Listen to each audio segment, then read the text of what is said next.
What is up, Squared Nation? Welcome back to No Counters, No Combos, and today we're back in the Battle Chamber. We're trying the untap variation of the Battle Chamber. We weren't able to do any webcams this weekend, but we also did want to start testing set 12. So we have Tristan playing Demon King Piccolo, and we have Matt playing Xeno Gogeta. I've tested against Demon King Piccolo a lot, playing Turles, and the deck is super strong. Tristan's going to open with DKP, the 1-drop. He's going to look at top 5, and he gets to add either a Namekian or a Demon Clan. He's going to add the drums, and he's going to pass to Matt. Matt's going to charge his first black energy. I haven't really looked too much into the Gogeta stuff. That's probably the next, the second deck I'm interested in most coming from set 12. Obviously, I'm really focusing on Turles right now, but I know Matt's had a lot of success with the Gogeta leader, so I'm sure he's having fun with it, playtesting it and stuff like that from set 12. I'm pretty sure it's a pretty aggressive strategy, so it's going to be one of those turn sideways decks. Just naturally, black doesn't really have a lot of defensive cards, especially counterplays. I mean, you do have a couple of negates, you have some good blockers and stuff like that, but counterplays and disruptions, you don't really have a lot of. So I just think inherently black is just a very good aggressive color if you can tool it properly.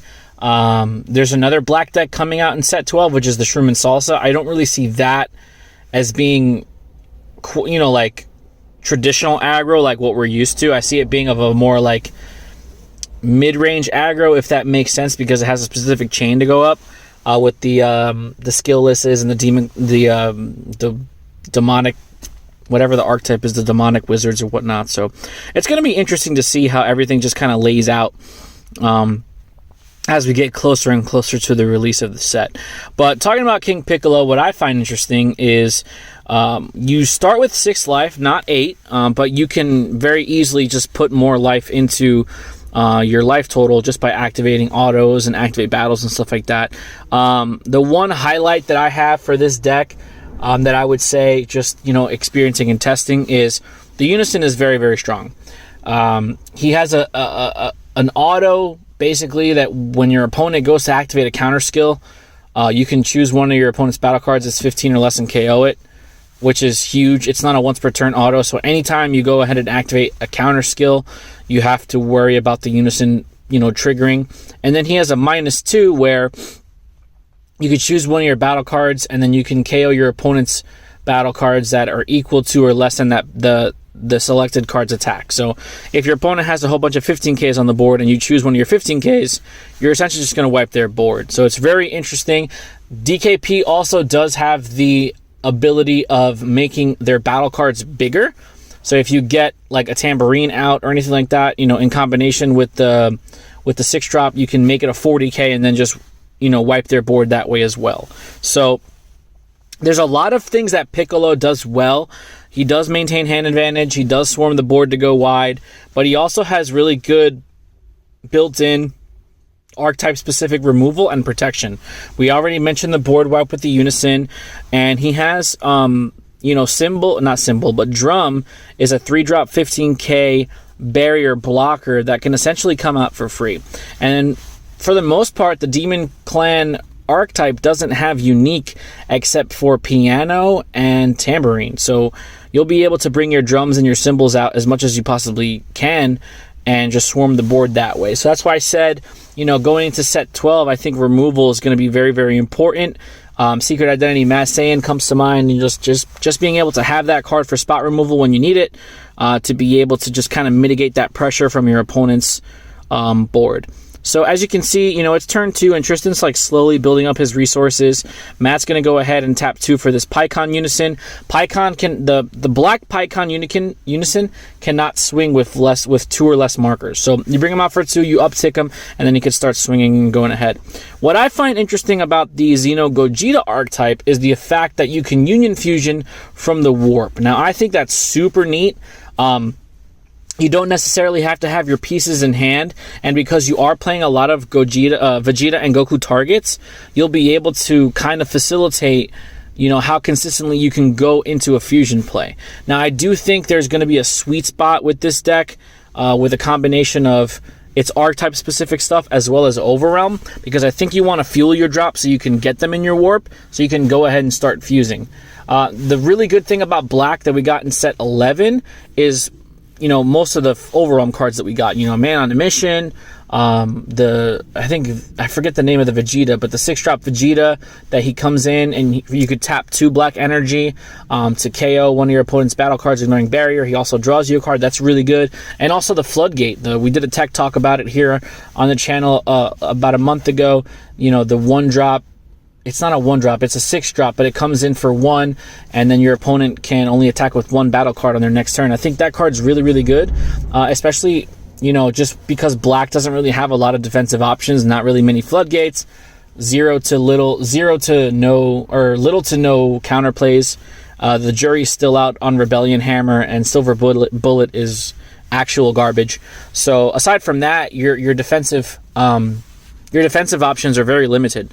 So being able to facilitate your drop so that you can go to warp and start making your huge plays for little energy costs is very good, because you'll be able to put stuff on the board and you'll be able to keep whatever little energy you decide not to use up for defensive purposes. So it's like I said, it's one of those things I have to experiment with more, because I haven't really seen too much in action in set 12. I've literally been testing against Tristan and Nate, and all the times I've tested against Nate has been against Red King Piccolo, and against Tristan I tested against Slug once, and that's pretty much it. So I haven't really tested against a lot of different things, but we are going to get to that within the next couple of weeks here before set 12 drops on January 22nd. So for the most part, King Piccolo seems to be a very go wide, you can go wide but very efficiently. I don't think there's anything in the deck that costs more than 2. You can tap 2 for your Unison. Everything else is pretty much tap 1, for the EX Evolves on the Piccolos and stuff like that.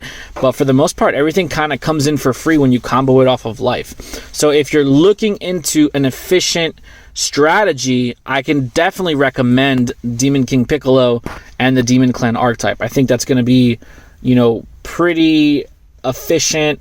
You can keep your energy open for defensive purposes like Topos or Violent Rays or the Yamcha counterplay, stuff like that. Obviously, there's a couple, the Wolfang Fist and Yamcha can be played for free if you control a Unison, so that's definitely something to look into. But for the most part, I think Piccolo does a really good job of playing efficiently and building their board state efficiently without having to worry about tapping out. Also, what I have noticed is, even though King Piccolo starts at 6 life, it's really hard to get him past 4. Once he flips and he puts life back and he starts building his huge board, you kind of don't want your opponent's board to get out of control. So you might deter your attention from the leader to either the Unison or the battle cards. That being said, he also does have blockers that you have to worry about. So it does a really good job of surviving at 4 life and being able to use his activate battles and stuff like that to make sure that he's still putting presence on the board, if that makes any sense. Aside from that, the archetype specific stuff, there's not a lot of room I'm finding for set 12 decks for tech options. Set 11, I guess you can say set 10, but set 10 and 11, this whole Unison Warrior block really started introducing archetype specific battle cards and chains and combos and stuff like that. And I think, set 12 shows that the most, right? I think, we've talked about it before here on the channel that if you lean heavily into an archetype, you get rewarded for it.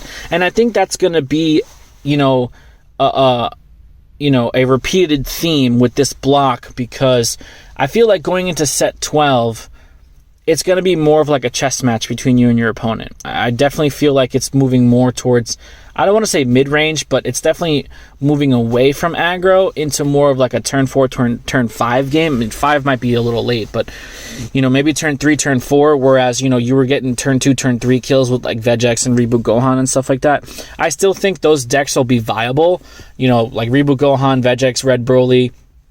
Decks like that are going to mature well, I think, because they have very interesting mechanics and they have very specific ways of being played.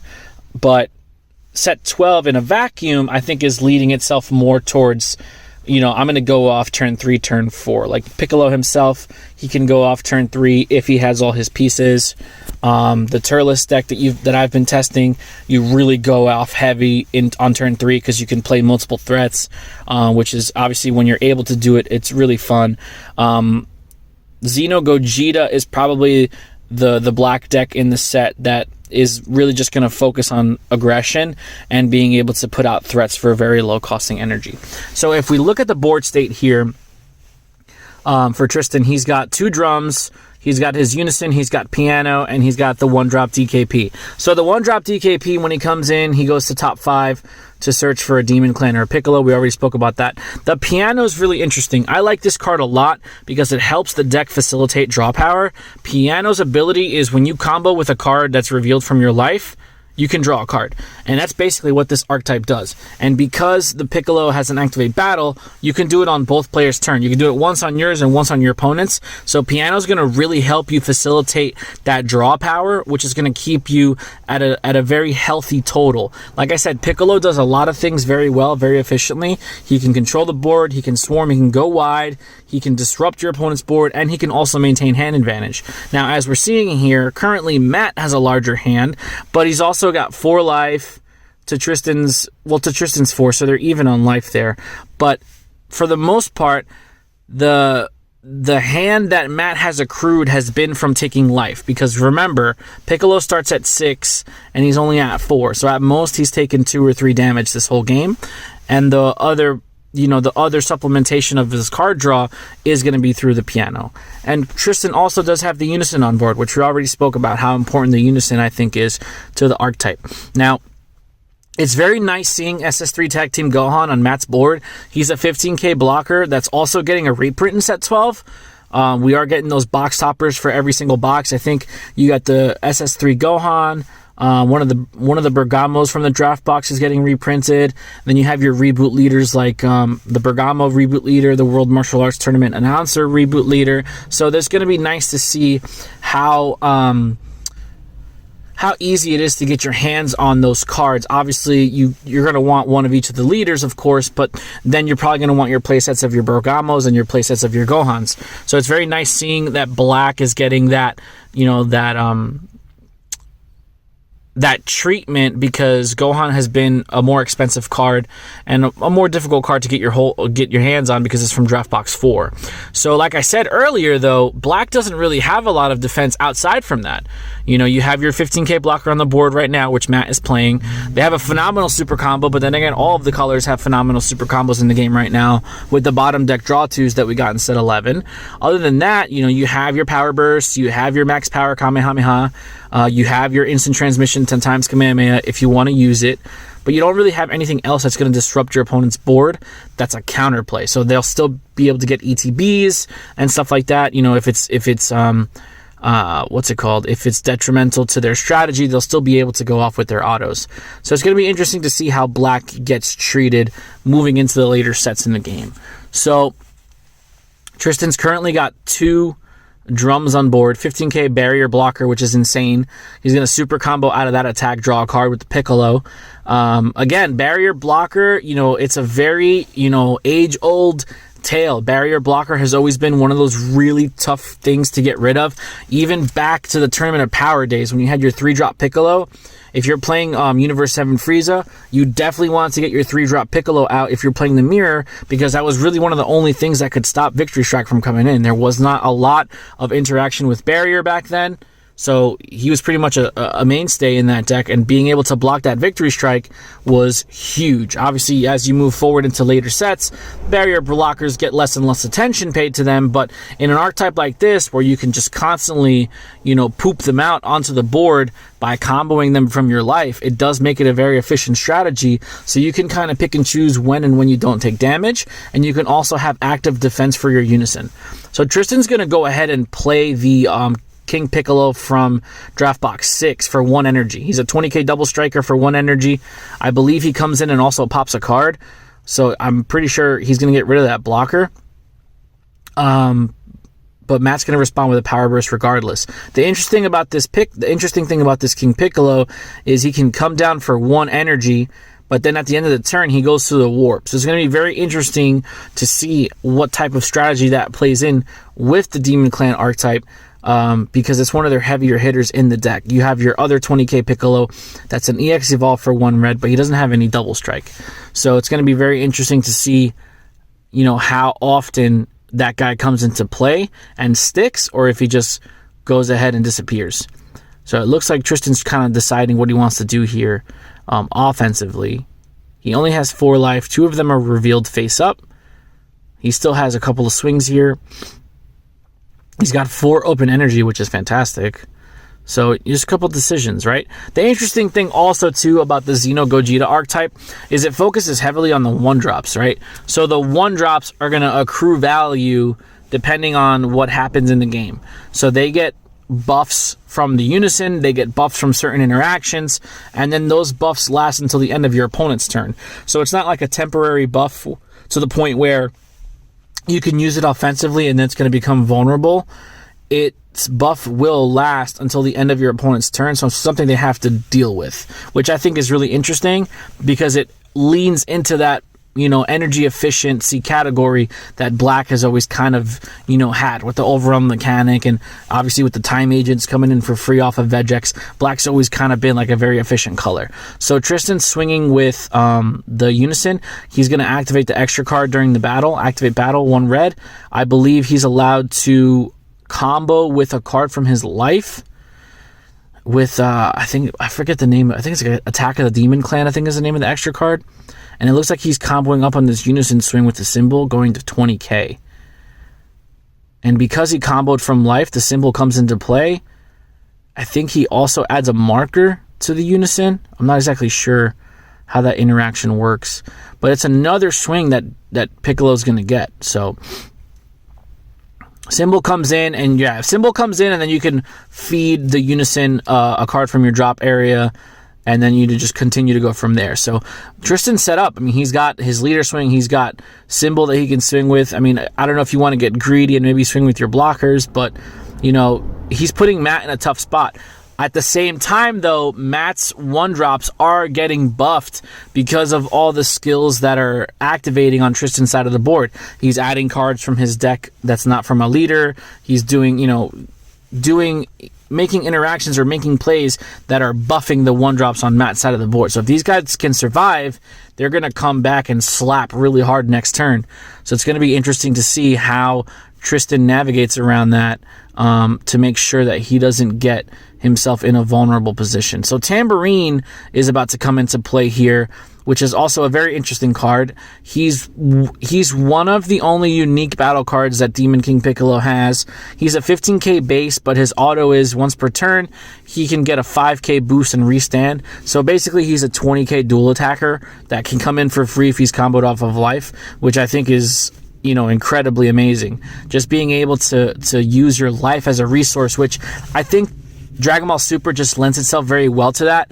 It's always been an extension of a resource, but now it just seems like it's just another pile, so to speak. It's like another deck that you're playing with, because you have the interactions of being able to take life and then put life back. So you might be able to shuffle cards you don't need right at the moment, but then take cards from your life that you do need. So it's going to be very interesting to see how that whole mechanic plays out in set 12 with the revealing of the life. Now, aside from keyword skills like Rejuvenate, nothing else mechanic like keyword skills wise has been added to set 12. Obviously you have the Rejuvenate keyword, but then you have these minor little nuances, with the revealing of the life, the alternate awakening conditions for the leaders if they have X amount of revealed life, the yellow Frieza, if all of his life is revealed, you lose. So it's going to be very interesting to play around these new types of interactions and small little situations that occur throughout the game. Like I said, I'm really looking forward to set 12. I'm anticipating it being a very big brain format, which is awesome. It's not really great for length of games, because big brain games tend to take longer than just mindless aggression.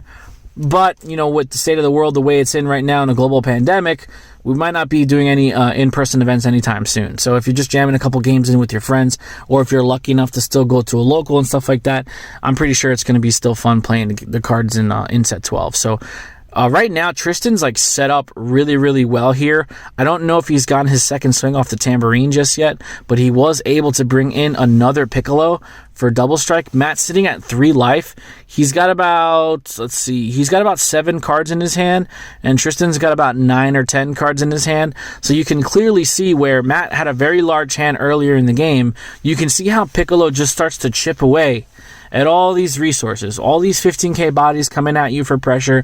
Not necessarily have to combo up into them, just making your opponent waste 1 card at a time to combo out, and then you just go ahead and you push them in with your big threat, which is obviously going to be a King Piccolo that you guys will probably eventually either come across when you're playing against the deck yourselves, or if you haven't already, you can definitely check out all these cards on the official Dragon Ball Super card game website. So Tristan is going to EX Evolve that 1 red on top of the 1-drop DKP.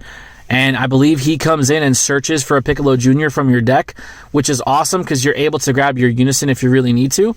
In case you don't have it set up yet. But for the way it's looking right now, Tristan's board is kind of, you know, he pretty much has all the setup that he needs. There's not much more that he really needs. So he's swinging with this 20k into leader here. Matt's going to take it, go down to 2, I believe. And, I mean, you're kind of in kill range here, because if he can get that Piccolo to stick, he's going to combo out. So 15, 20. He needs 5 more. 25. Oh, no. 35, 45. Yeah. Because the Piccolo was, I think he was a 40k battle card, yeah. Because he has a skill that he can, you know, increase something by 20k, or make something 40k. I'm not exactly sure what the text is on it, but he can make a 40k threat. So again, dwindling down your resources little by little.